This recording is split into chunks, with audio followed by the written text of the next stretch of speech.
Only half a century ago, hundreds of thousands of adults, children, and infants in the U.S. were struck by diseases such as polio, whooping cough, measles, and rubella each year. It was not uncommon for these diseases to result in serious complications, including pneumonia, paralysis, ear and eye defections, pulmonary hypertension, and even death. Today, as you probably know, these diseases have essentially been eradicated in more westernized populations such as the U.S.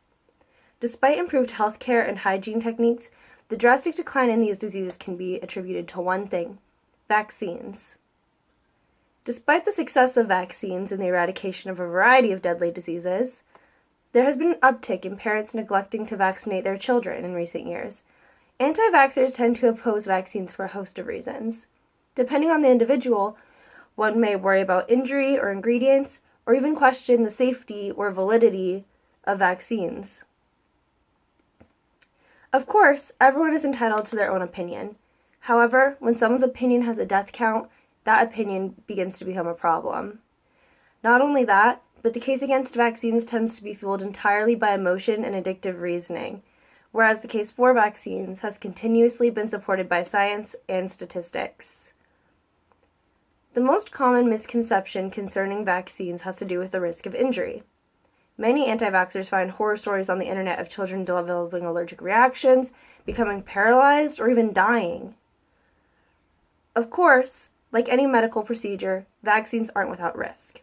According to Hannah Ritchie, researcher at Our World in Data, the truth is that out of 10 million MMR vaccinated children, about 0.001% of children will develop an allergic reaction, and 0.0001% will develop the most serious side effect, encephalitis. So in total, out of 10 million children, it is likely that about 120 will develop serious side effects. What about deaths? Out of the hundreds of millions of children who have received the MMR vaccine since 1971, not a single death has been confirmed. Given these statistics, measles is much more dangerous for a child than a vaccine.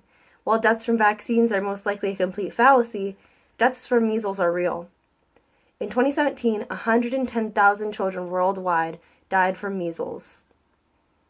Another concern anti-vaxxers tend to have surrounds the ingredients in vaccines.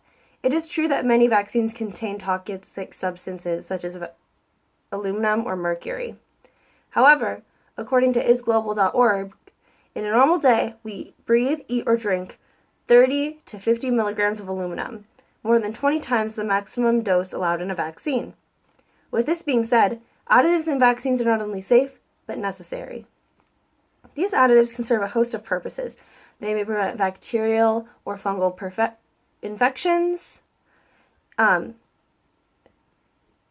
antigen-specific immune responses, or stabilize live viruses. A final belief commonly held by anti-vaxxers is that vaccines aren't effective or necessary in the U.S. One could say that vaccines have become a victim of their own success. In 2019, the simple truth is that most people haven't seen the diseases that vaccines prevent against. However, the data doesn't lie.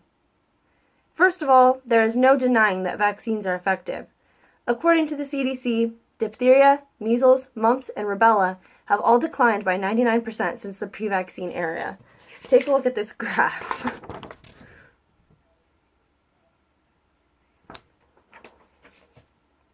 Polio and smallpox have been completely eradicated since the introduction of their vaccines. Adding to